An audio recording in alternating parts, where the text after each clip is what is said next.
right, guys, we're live. This is the Difference Makers podcast. My name is Justin Tamani. I'm the host today. Today we have with us Lazar Dukic. I get it? Hi. Hey, Yes, very good. I got it. Okay. Lazar is the 5-time fittest man in Serbia.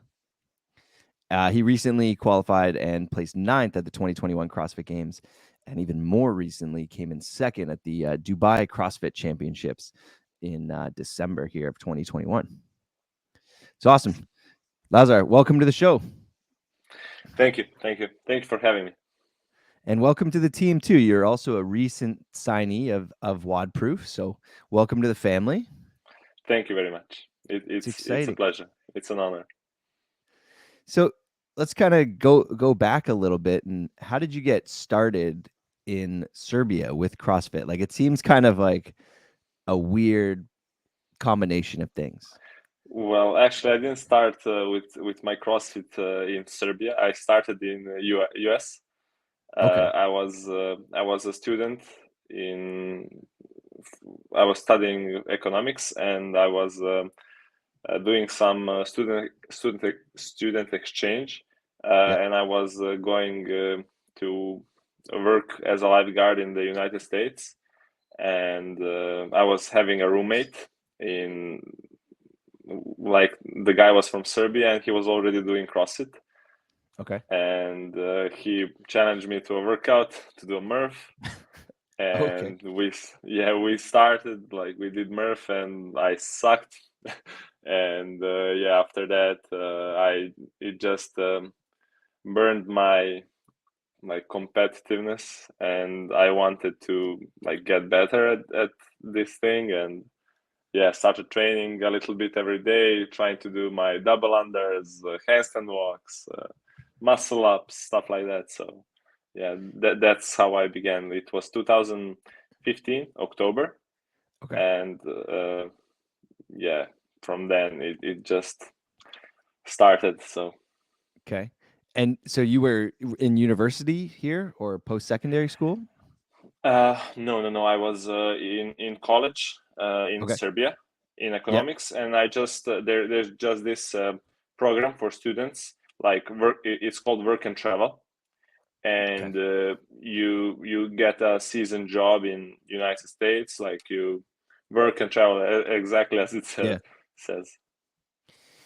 Awesome. And then so 2015 you started CrossFit. 2017 you're the fittest man in Serbia. Yes. 2019 comes up and you qualify through winning the Serbian Open, I guess. Yes. The CrossFit Open through Serbia. But you turned that down, right? Yes. Yeah. So the first time you qualified, so what's that like? You know, you're fairly new to CrossFit. That's a big opportunity that I think a lot of people jumped on who weren't necessarily ready for that obstacle, but you turned it down. Yes. Well, that's a year when all the national champions qualified for the games, and a bunch of them went. I think everybody except me went. Yeah. I was back then, like, Serbia is a small country, and it's not very it was not very competitive Mm-hmm. to get first in Serbia back then.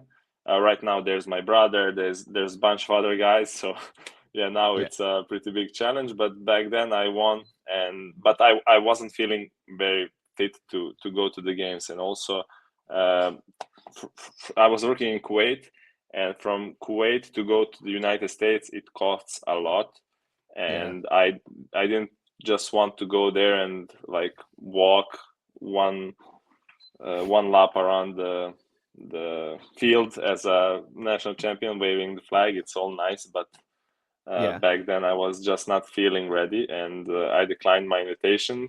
And I wanted to get better for the next year, which was 2020.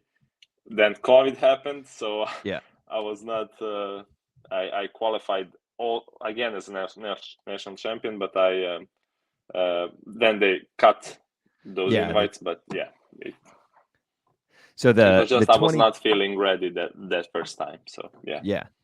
No, that's good of you to do that because I don't think a lot of people would have taken that step back and been able to do that with the confidence that they'll be back, and not Yes. even just in 1 year, it was 2 years later before you got a chance to go back. Yeah, and also you only get one chance of being a rookie at the games. Yeah. So I wanted for my chance to count and to actually make an impact in the first year. So I think I did what I wanted. So yeah, And then ninth it at paid this off, year's I games. guess. Yeah, that Yes. definitely paid off. That I just remember that performance. You had some great finishes. The toes to bar running workout. Yeah, I won that one. That's the one. But that's I would say that's your jam in those ones. You kind of did you know you were going to take that one?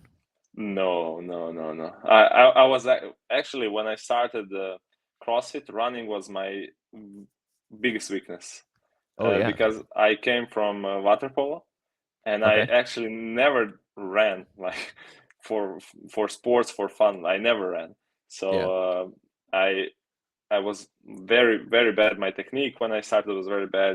My endurance, my speed, everything was very bad. That like associates with running. And when I started training more seriously, I ran like 2-3 times a week to get better at this, and then I slowly improved. And even when the games came, my brother is much better runner than I am. He was a football player, soccer, Hmm.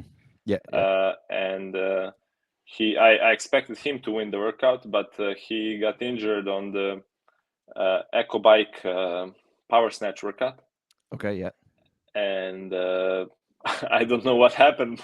My running felt very good, and I just like started passing guys, and at the end I was uh, just catching Baden Brown, but I knew he was at the end of the stadium, and I was at the start, Yeah. so at the beginning. So he was, even though he was in front like 100 meters in the stadium, that's like we came to the bar at the exact same point, and I just cycled my toes to bars faster. Yeah. And So for people who don't know, the way that they had to run the course in the stadium was like the first person out was the last person back to the bar, just because of the way the toes to bar works. So it was fair for the same distances yes, for everybody. exactly. So Baden Brown, I guess, was on the far end, and then Lazar was on the closest end to re-entering the stadium. So he got to save like the whole width of the rig to get back to his toes to bar faster. Yes, So exactly. that was awesome. That was great to see. I was standing right there actually at the end line when you came across, so that was fun. Yeah, I remember. You took a actually very nice photo. Thank you, thank you. No, but that's awesome to see. And then you did mention your brother in there. What's it like getting to compete at the games with your brother? uh, Actually, everybody thinks it's very stressful. Yeah, It's not. It's very, very. I actually loved it very much, because my first time was also his first time, and it was much easier sharing all the emotions with somebody. yeah, So yeah, when across the finish line, like we gave each other hugs all the time, and it was just very nice. And we had some problems getting our visa, so there was two of us, so it was much easier to get it that way. oh, So good. yeah, it was awesome, awesome. I don't know how to describe it. Just some of the other guys know how it is competing Yeah, against your brother. yeah, it's cool to see that especially on the men's side. There's a lot of brothers that have been competing together for a long time with the Pancheks, the Smiths, Yeah, um, Andersons. Andersons. Yeah, yeah. Um, and now the Dukic's. Get it right. Yeah, I'm trying to get it. I'm trying to yeah. get it. First siblings from Europe to go together to the CrossFit Games. Oh yeah, I didn't even think about that. Yeah. Now, when you guys train, are you guys training together often? No, we actually never train together. Okay. We spent we are spending time in the gym together, but Yeah. we are not doing the same programming, and we are not doing the same workouts. Okay. So does that make it in your mind a little bit easier to train every day with somebody? Like Yeah, definitely. instead of competing, you're supporting each other. Yes, definitely. Because we are different athletes and we need different things. And like when if we train together all the time, it would be more of a competition than training, and it's not really good for the body, good for the mind to compete every day. So yeah, I think the way we do it, it works perfectly for us. Perfect. And now when you guys are in the gym that much together, do you guys butt heads a lot? Do you guys get after each other? Or is it very supportive? No, it's very supportive, because it's like it's our job now, and Yeah. it's you want to see your brother do good, so it's very supportive environment, I think. Awesome. And now we said, we were talking before, you said you're in France right now. Yes, I'm staying at my girlfriend's Okay. place right now for some time. Awesome. So you're living full time in France, kind of leading up to the season here? Or are you going to be going back? No, I'm going to be back to Serbia around the 20th February, Okay. just for the start of the Open, and then I'll do quarter Open and quarterfinals in Serbia, and then I'll come back to France to prepare for semis, because I actually have two very good support systems. Awesome. In France, I have my girlfriend, with like she's great. She does everything to help me. She understands what I need to do, and how much I need to train, and what I need to eat, and everything. Yeah. And home is the same. I have my brother and like my family. So yeah, my mother cooks when I'm in Serbia, and I it just yeah, perfect in like both of those in both countries. It's Yeah. very good for me. Awesome. Now, actually, you mentioned that cooking in Serbia. Is the food a lot different that you would normally eat than when you're in Serbia, or when you're in France, or when you go to America and go to the games? Like, is there a big difference there with what you uh, can get or what you're used to? like culturally, there is a difference. Yeah. Like people eat different stuff in Yeah. Serbia and France and US, but I try to keep it mostly the same, like same breakfast, same food throughout the day. So for me, like it doesn't change much, but like when you like culturally, people eat different things, definitely. Yeah.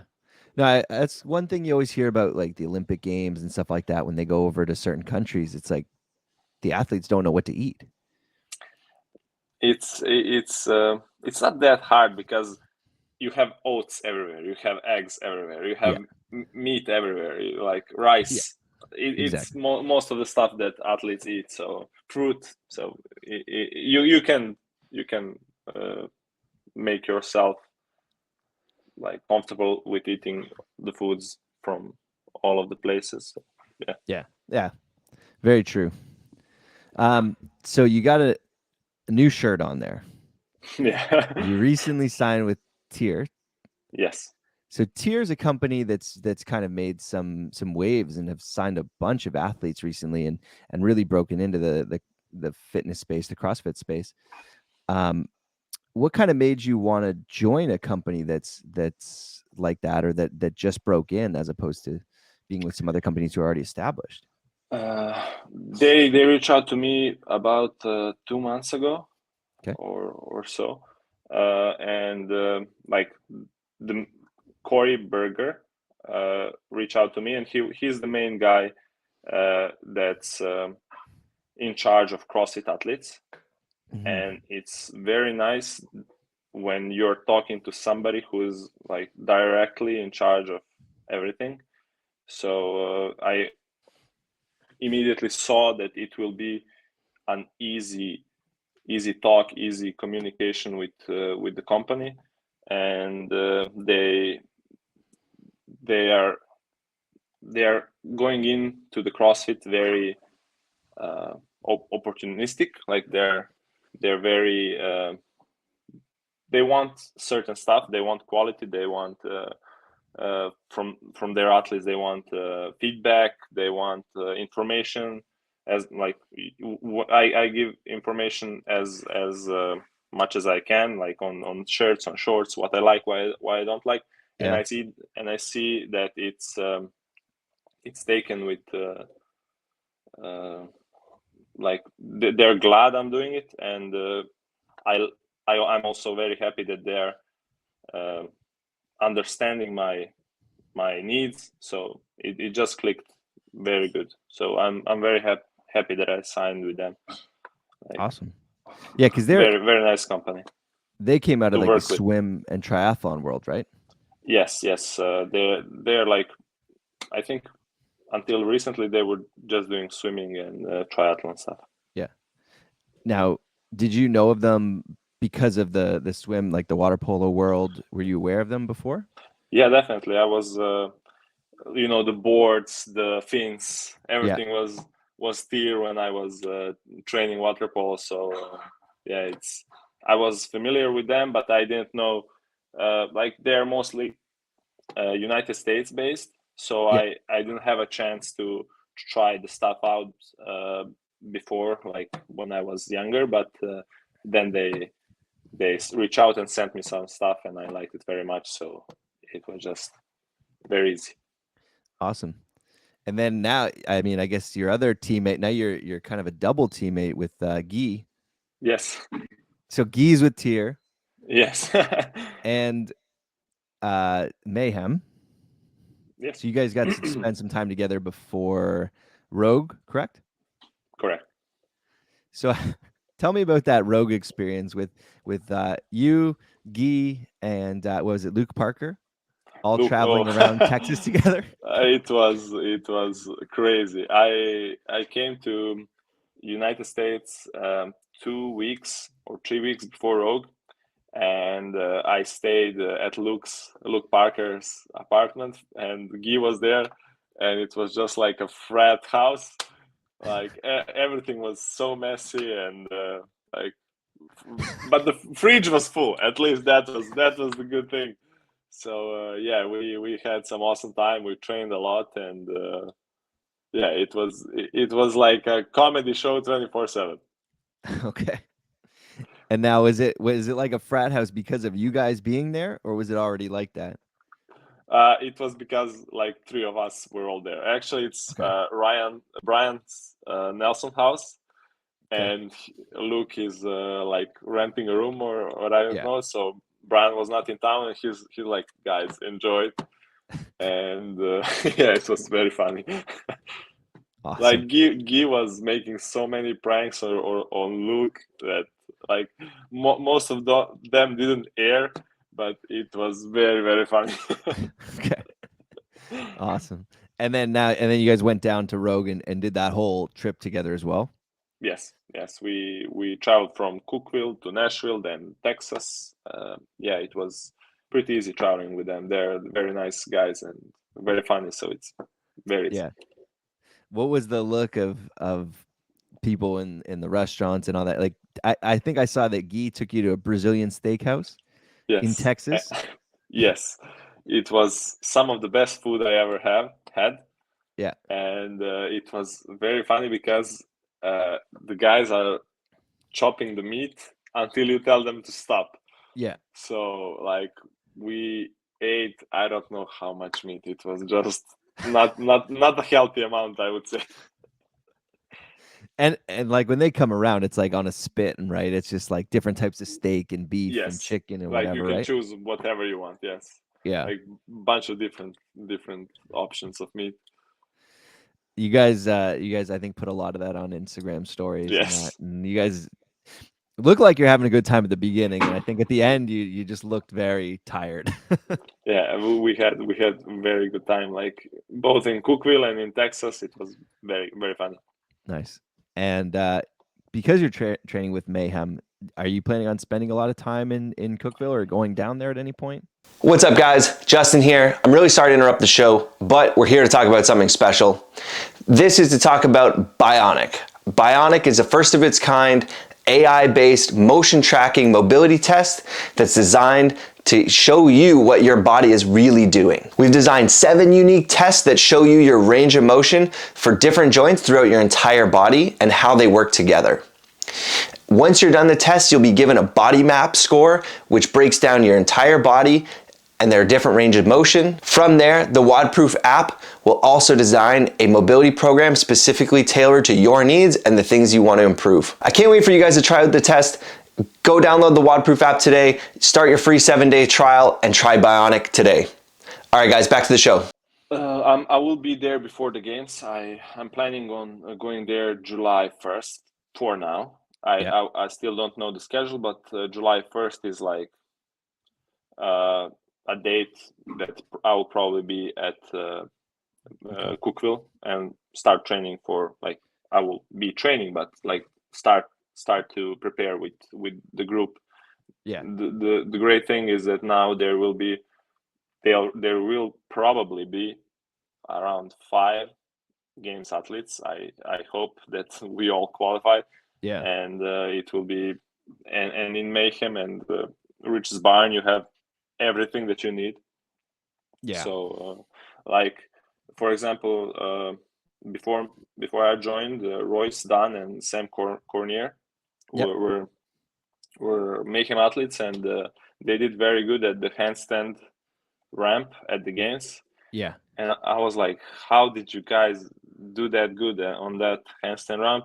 And Royce it's very easy when you don't have to ski 250-meter sprint before that.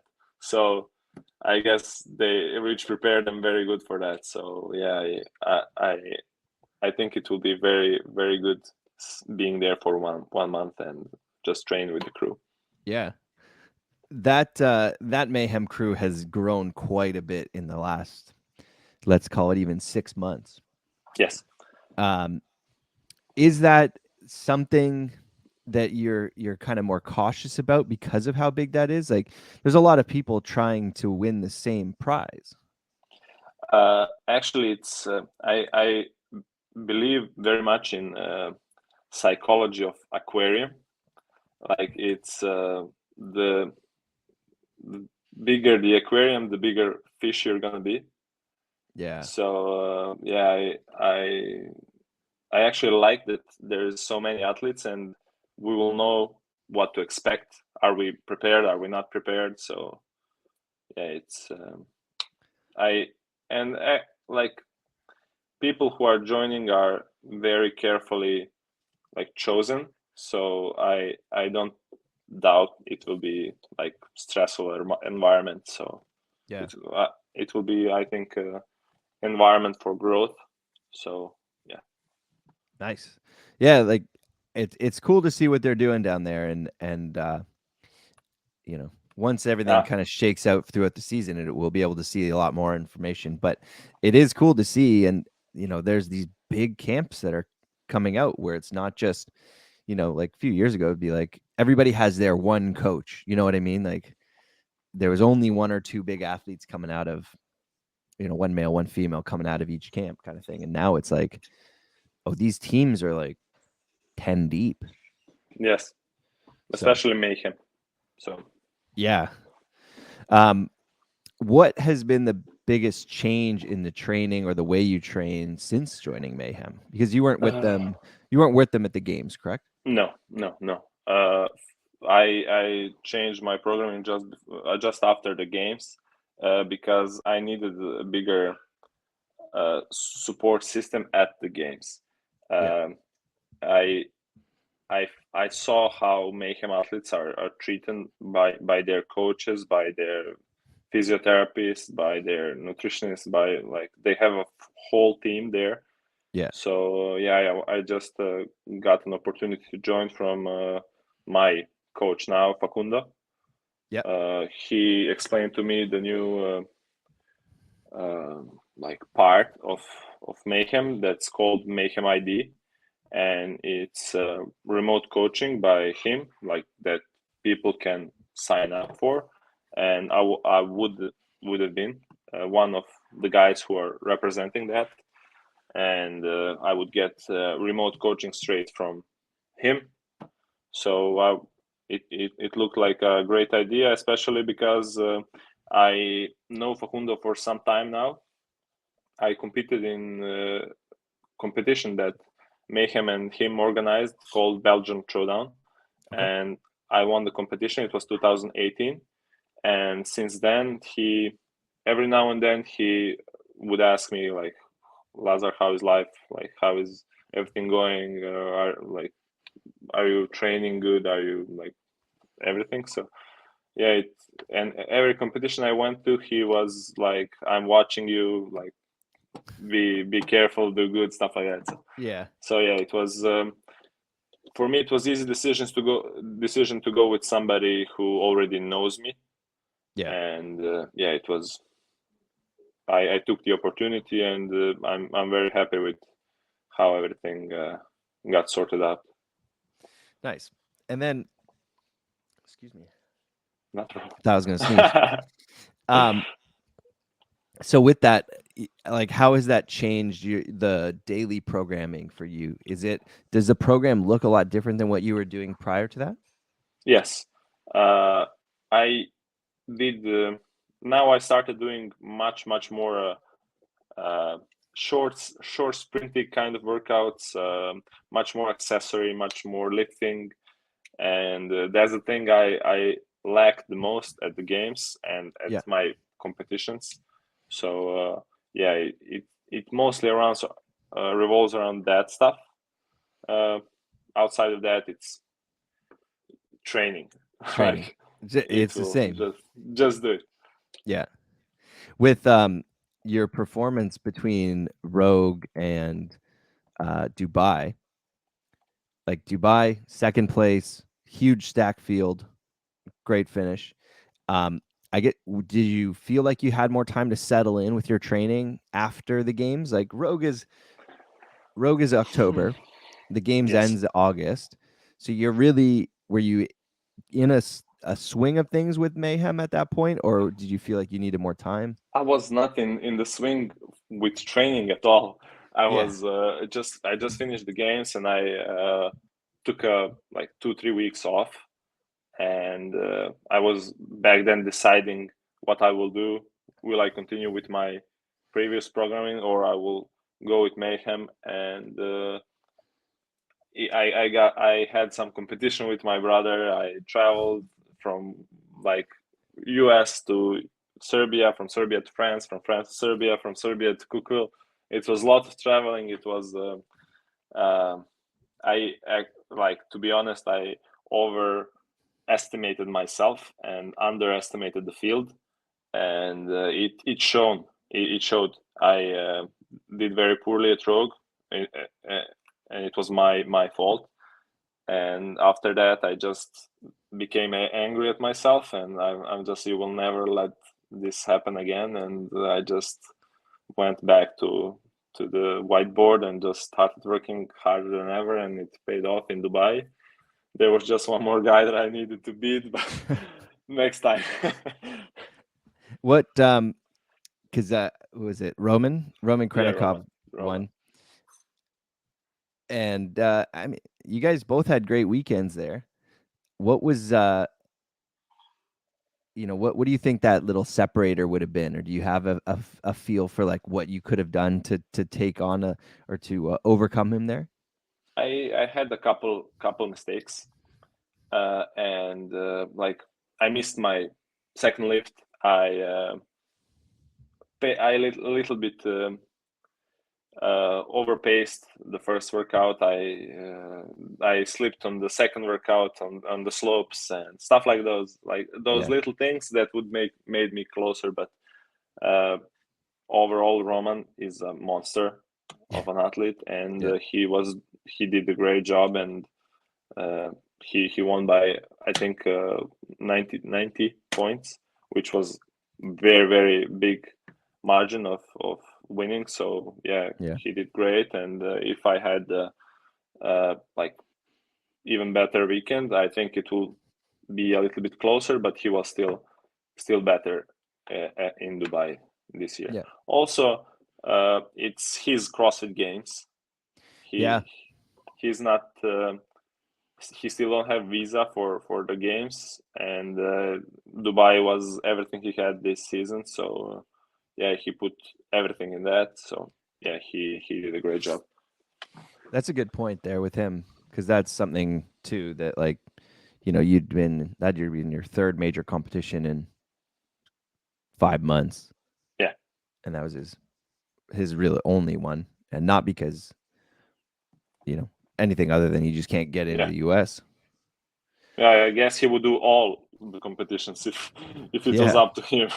Yeah, because he did qualify Yes. for the games. Yeah.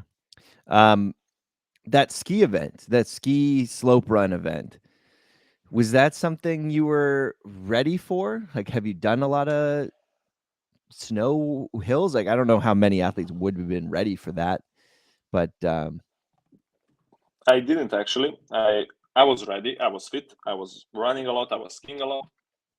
But in Serbia, we don't have that much snow, and I'm living in a biggest flat ground in Serbia. Like, you don't have a lot of hills where I live, so it was just not going to happen. Me running up the ski slope, but I was feeling good, and it was very interesting workout because it was in a like fake snow, like. yeah, So it was just you go inside the mall, and it's like 30 degrees Celsius, and then yeah, you go inside the part where we are running, and it's -4. So like, it's a big difference for your body and for your lungs. Everybody was coughing like yeah. crazy. So yeah, I think nobody was ready. Everybody was suffering after that workout for a long time. Like, Luca and me were watching each other, and we are like, oh man, I hope everybody's feeling this bad right now. Really, it was that big of a difference, I guess, and that impacted the lungs that much. Yes, this workout was awful. And mostly because of the environment, I think. Yeah, and nobody. I mean, you really can't prepare for that, but especially like like huge of a change right before the event. You can't. There's no way to prepare. Yeah, yeah. We like, you're outside, and Yeah, then you're going inside the ski, like ski slope, ski, like whatever. You're yeah. going inside just 2 minutes before your workout, so it's like. Oh, you weren't even like in there and like acclimatizing to it. It was still hot, like wherever you were No, warming up. we had an opportunity to go inside Yeah. and go back to warm up. So, and then we just went there like 2-3 minutes before the workout. Ooh, that's You're tough. warming up outside, not inside. Yeah. So you're warming up in 30 degrees Celsius weather and then having to Yes, go work out in -4. That's exactly. a shock to the system right there. Yeah, very Yikes. much. Now I want to come back to something. Common North American perception. You said Serbia is very flat and there's not a lot of snow? One part of Serbia where I live. Okay.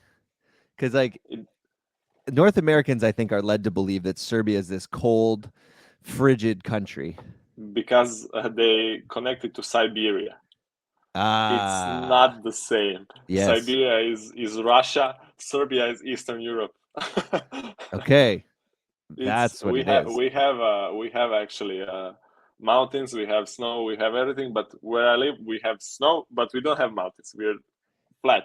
Okay. So this time of year, February right now, what's it like out there temperature wise? Cold but not snowy. It's kind of like same like France right now. It's like 5 to -2 degrees, something like that. Okay. So yeah, 5 in plus and 2 in minus. Yeah, So yeah, yeah, yeah. around that. So where I live in Victoria, we're actually warmer than that right now, which I'm in Canada, Yeah. and most people think it's like, you know, it's winter, it's cold, the same kind of thing. But yeah, like where I am, it's like it was like 13 degrees yesterday. Psh, nice. So, I mean, It's I'm not complaining at all. I like it. my my earbud just dropped. Just a second. I'm back. There you go. Good. So you're training with Mayhem. With the way that you do your training now, um, you're able to train full time. Yes. You're Yes. not working right now. No. Leading up to the games, did you have a job or were you training full time? No, I started being a full-time athlete when I came back from Kuwait, which was September 2019. Okay. Oh, so Since then, I yeah. was a full-time athlete.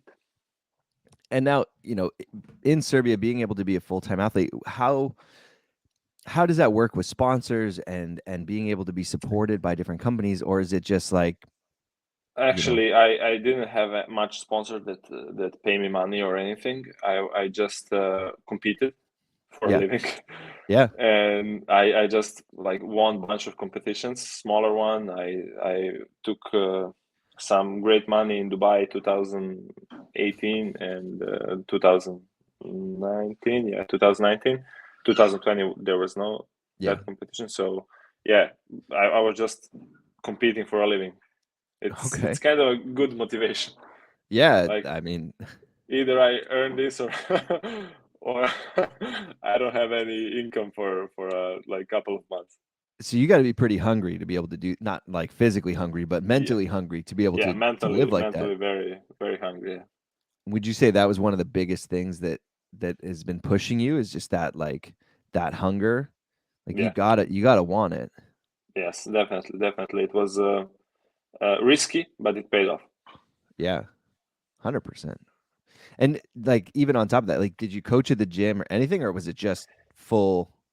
I in like in my garage, I have a full equipped gym, Yeah. and I used it for some PTs. Like I had 3 PTs, which is really not a lot. Yeah. Okay. So, so you're training it out of your home full time? Yeah. Like 95% of the time, I'm training in my garage. Okay. Are there many CrossFit affiliates in Serbia? There are a lot of gyms that use CrossFit, Yeah. but they're not affiliates. We Okay. only have one affiliate.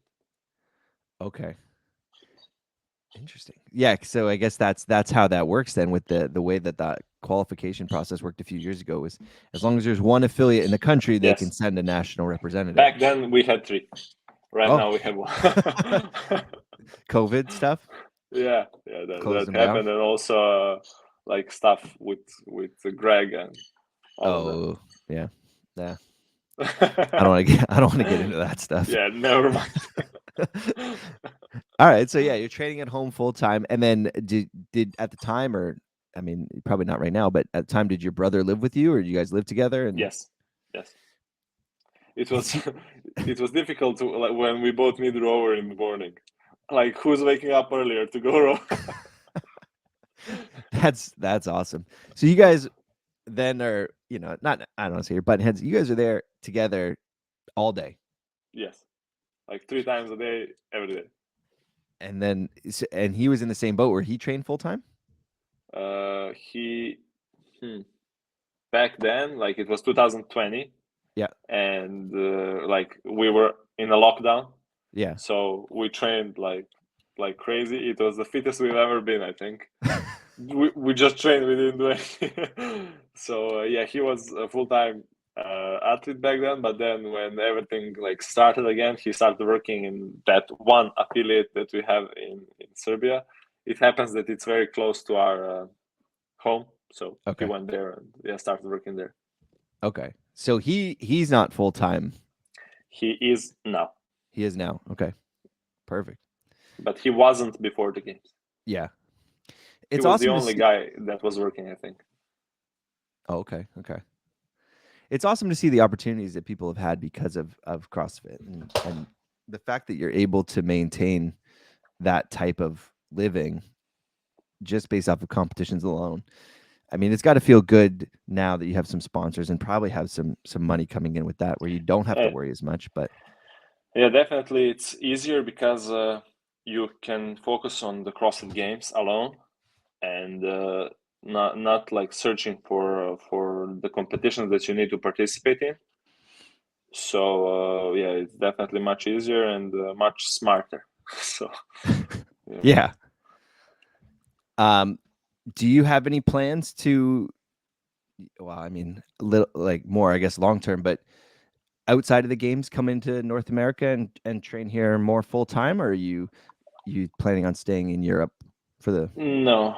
For now, no. For now, I'm very happy with my life in Europe, in France and Serbia. Like depends. Mhm. So yeah, for now, I will. I'm planning on staying here, and for the preparation, I will go to America, to Cookville. Awesome. Now I'm just thinking about it here. How many languages do you speak? Oh, I speak only two. Okay. But if you're speaking Serbian, you speak like Croatian, almost Bulgarian, like Okay. Slovenian. So yeah, bunch of languages like in that region. That are I all speak pretty similar. English and Serbian. Yeah, and I'm trying to learn French, but it's very hard language to learn. Yeah. Yeah. I did 9 years of French and barely know any of it. We had to do French in elementary school and then in high school here. And I was just thinking to myself, like, if I But went it's to a beautiful, somewhere, beautiful language. It's a beautiful language, but it's hard. I've heard French Canadian is very different than France Yeah, French. my girlfriend speaks French, and it was like I'm very good friend with Adler, Yeah, and he was like talking French, and it was very hard to understand. So yeah. that's funny. Um, what's kind of the next thing coming up here for you? I mean, I guess we got the Open coming up in 3 weeks, 2 weeks now, and then we're gonna lead into the quarterfinals. Anything else you got going on? No, just focus on the CrossFit season Yeah, and qualify for the semis first, and go step by step to the CrossFit Games, and then do better than last year. And yeah, those are the goals. the quarterfinals, or sorry, not the quarterfinals, the Open. You planning on just training straight through them and just treating it like Exactly, another workout? Yeah. exactly. There's no point actually in giving like 2 or 3 attempts No. right now. It's for games athletes, for athletes that are training for like 5-6 years. It's very easy to go through the first phase Yeah. for to the quarterfinals. So yeah, I'm planning on not watching the leaderboard through the whole Open. Yeah. Like Is that one and done, and just post it first time. Like immediately when I do it, post it, and don't yeah. open the leaderboard until Open is done. Is that weird to think about? Because in the past, right, it was always like, that's the thing. Like if you don't do well in the Open, you had 5 weeks. Now with the kind of 2-3 tiered structure where how if you do well in this, or not even well, if you just do okay in the Open, you're Yeah, moving on. exactly. It's much nicer than before. Yeah. Before it was very stressful. I couldn't sleep when the Open when the announcement is coming. I don't sleep for the whole night. So it The was 5 weeks of the Open was some of like the most. That was the 5 longest weeks of my life. yes, same, exactly the same. And the funniest thing is when I first started CrossFit, my first Open was in 2012. And leading up to the Open, the gym owner, I was talking to her and I was like, yeah, I'm so excited for this Open. Like, like I can't wait. Like I know, like, I my goal was to move on to regionals at the time and you had to be top 60. I was like, I can do it. Like I know I can do it. And she's like, this is going to be the longest 5 weeks of your life. And I was like, no, what's she talking about? It was the longest 5 weeks of my life. Yeah, it was Especially that exactly first the one. same. Exactly the same for me. 2018, I was trying to qualify, and I qualified for regionals. Yeah. But it was very, very stressful. Like And in stress level. 18, yeah, 2018. 18 was top 20 in your region. Yes. And then it combined and did like the super Yes. regionals. Yes. So you would have been in Europe, right? Yes. And Europe is, you have some great athletes in Europe. We did. You had to qualify in Central Europe in 20. Okay. Yeah. And then we get connected with North Europe to make 40 guys. So it was very hard to qualify, and then even harder. I think that was the hardest region. Yeah. Like maybe just where Fraser and Wellner were. that was the hardest one. That was my region. Oh, really? So the first year I made regionals as an individual was 2015. And that was the first year of the super regionals. So it was all of Canada East. So think of all the big athletes from Quebec and Toronto and Ontario. And then that combined with all the Northeast, which was like Fraser and Spencer Hendel and Austin Maliola, like those guys, right? Christian Harris, like, so that's that was the most region. stacked region ever. Yeah. So that was the year that I made it, and I was like, there's no way I can top 20. And yeah, that was a fun time. It was, it was different, but it was fun. I'm glad I went to regionals at least once. It's a very different than what it is now, I think. Yeah. Even with the semifinals. And in, you know, for you guys, your semifinals were online last year, correct? Yeah. Yeah. So I mean, that was the same with us in North America here. Well, at least for our local one, which would have been Atlas Games. For you guys, I mean, all those European athletes and 2 online qualifiers, like that's that online weekend of the semifinals. How was that dealing with stress for that? You can't imagine. Yeah. Very, very hard. I'm super happy that I went through quarterfinals and then also through the semifinals smoothly. Like, I was top 10 quarterfinals, and I was first or second every day of the semifinal. And it was like I was okay, but for Luca, Luca was 58 first in the quarterfinals, and then they like switched things around, and he was 52nd, but he qualified as 58, and 60 guys are going. Yeah. And then like he didn't actually have a goal to qualify for the CrossFit Games, but when he saw he's very close, like it just became so stressful for him. And like I remember exactly the day of third day of semifinals, we had Gretel, 10 rounds of 3 clean and jerks, 3 bar facing burpees. Yeah, stupid workout. And Luca did it once in our garage, and then he figured that he will not qualify with that score, and he needed to go like 10 seconds faster. And he went to the box where he worked, and he just like he and one guy, because he was so under so much pressure and so much stress.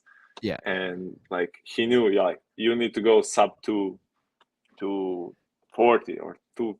Yeah, it's fast to qualify. Yeah. And he went super fast, and he actually thought he won the workout. But then Yone did 2:16. Like what the hell? Yeah, that time was crazy. Yeah, that's insane. I think nobody did it faster than him. I think Yona won that by, wasn't it by a lot? Like it was by like a lot, I think. 20 or 30 seconds. Yeah. Next guy was around 2:28, 2:30. Yeah.